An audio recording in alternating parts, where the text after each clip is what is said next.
Tudo o que você precisa saber sobre o acordo entre Estados Unidos e China para a redução das tarifas comerciais. Será mesmo que essa questão das tarifas não passou de um teatro ou de um jogo com cartas marcadas? Pouco mais de um mês atrás, aquilo que era ameaça passou a se tornar realidade e deixar o mundo inteiro numa tensão gigantesca comercialmente falando. O presidente dos Estados Unidos anunciou tarifas contra países do mundo inteiro. E o mercado já vinha precificando algo ruim vindo das tarifas, porque tarifas nunca são positivas. Eu já vou explicar isso. A questão é que elas vieram ainda piores do que o mercado esperava, ou seja, a reação do mercado imediatamente foi bastante negativa. Não à toa os mercados que já vinham apreensivos com essa questão derreteram. Bolsa americana chegou a cair mais de 20%, no mercado cripto só o Bitcoin chegou a cair mais de 30%, altcoins caíram muito mais do que isso. E nessas horas muita gente fica com medo, é o famoso som dos canhões que assusta a maioria dos investidores e naturalmente faz com que eles reduzam o risco, ou seja, eles vão vender aquelas posições,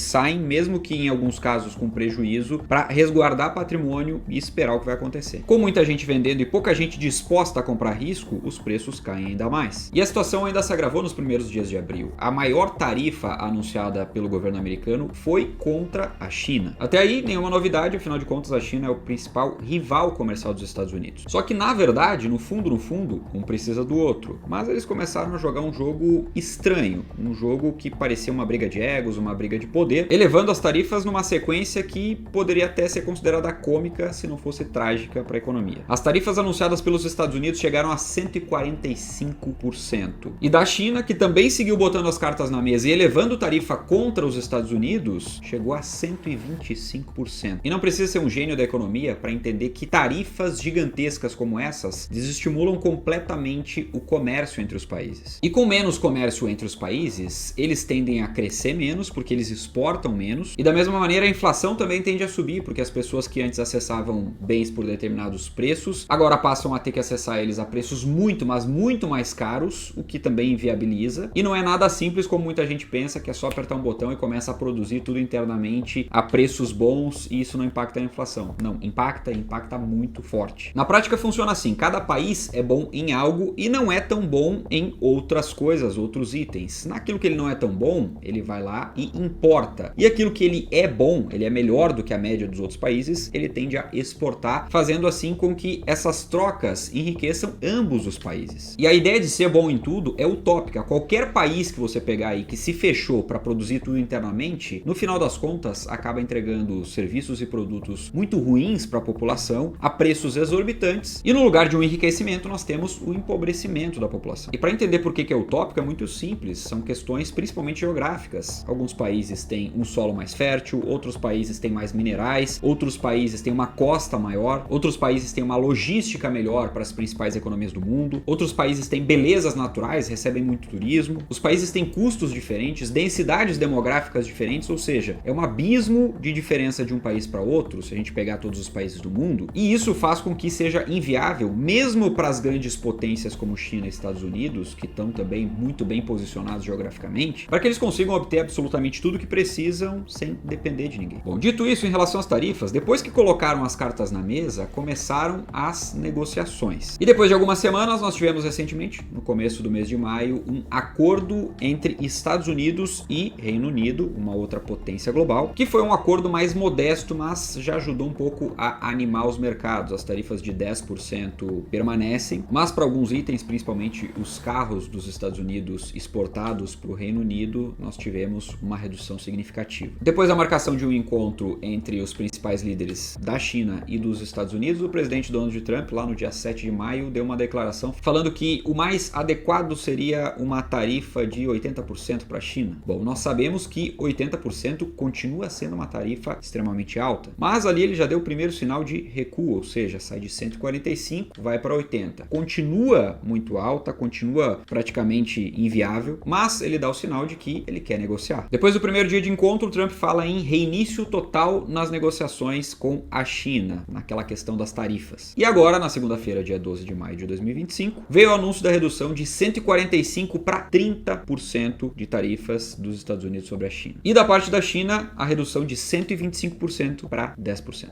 Embora esse acordo tenha duração de 90 dias, já é um baita sinal para os mercados que animaram. Inclusive, as próprias apostas em uma recessão em 2025 para a economia americana caíram caíram de 70% para 43%. Ou seja, o mercado agora está mais confiante de que nós não teremos uma recessão, contrário do que anteriormente a essas negociações. E a verdade é que o ambiente econômico, o ambiente para investimentos melhorou significativamente depois dessa notícia, depois desse fato. Por quê? No curto prazo, os preços refletem expectativa. No longo prazo, a gente sabe que o preço segue o lucro das empresas, por exemplo. Mas a expectativa subiu, os investidores estão topando mais risco, principalmente porque eles sabem que uma melhora no cenário comercial, quando a gente tem mais comércio, o lucro das empresas, consequentemente, aumenta. E se o lucro das empresas aumenta, o apetite ao risco aumenta, as bolsas sobem e automaticamente o mesmo acontece com o mercado cripto, porque cripto reflete diretamente o apetite a risco de investidores. E só para você ter uma ideia de como o mercado estava enxergando antes, no pico das tarifas, e como está enxergando agora, a Nasdaq, a bolsa de tecnologia americana, chegou a cair cerca de 22% do auge até o momento mais profundo ali de queda por conta das tarifas. E desde então, desde esse momento de queda, que tem aí cerca de um mês, pouco mais de um mês, ela já subiu mais de 21%. Ou seja, na prática, o investidor que não se desesperou e colocou dinheiro no mercado no lugar de tirar, acabou tendo um lucro bastante interessante desses aportes que ele comprou ao som dos canhões, como diz Warren Buffett. E como o cripto tem uma forte correlação com a bolsa de tecnologia, a Nasdaq, nós tivemos um sinal verde para alta no mercado cripto. E obviamente, levando em consideração que o comportamento dos ativos bolsa, cripto, etc, é uma soma de fatores e não só um fator, mas esse fator de momento econômico, de macro, é muito forte, pesa bastante, nós temos esse aspecto em específico bastante favorável. Como eu falei, sozinho ele não carrega o mercado cripto, mas é bastante relevante. Além disso, isso carrega junto uma outra notícia positiva, que é a questão dos juros americanos. Nós sabemos que juros americanos em queda ajudam o mercado cripto porque o apetite a risco aumenta, já que a gente tem um retorno, uma recompensa menor dentro da renda fixa americana. Consequentemente, nós vamos ter maior liquidez nos mercados de renda variável, o custo de capital também diminui e isso faz com que o fluxo de dinheiro vá para esse tipo de ativo. E o fato é que os juros agora, com essa questão dos acordos comerciais, começam a ter um certo alívio. Porque se por um lado antes, com as tarifas, nós tínhamos uma tendência de aumento de inflação, sem tarifas ou com tarifas significativamente menores, isso pressiona menos a inflação, ajuda a fazer com que a inflação diminua, e se a inflação é menor, temos mais espaço para cortes de juros, e isso é muito positivo para os mercados. E se você quer se posicionar bem em todas as classes de ativos, montando uma carteira global e tendo suporte 7 dias por semana, eu convido você a conhecer a comunidade 1%, estou deixando o link aqui na descrição e também no comentário fixado, é só clicar ali e fazer a sua assinatura. Fazendo isso hoje, você leva de bônus acesso completo a toda a minha carteira de criptomoedas, com todo o sistema de alocação, mais todas as minhas movimentações de compra e venda em tempo real. É só clicar no link e escolher entre plano mensal e anual. Depois disso, já acessa a plataforma, já entra lá nos nossos grupos que eu estou te esperando do outro lado. Dito isso e sem mais, eu vou ficando por aqui. Vou deixar também a recomendação desse outro vídeo para você assistir. É só clicar nele, um forte abraço e a gente se vê lá.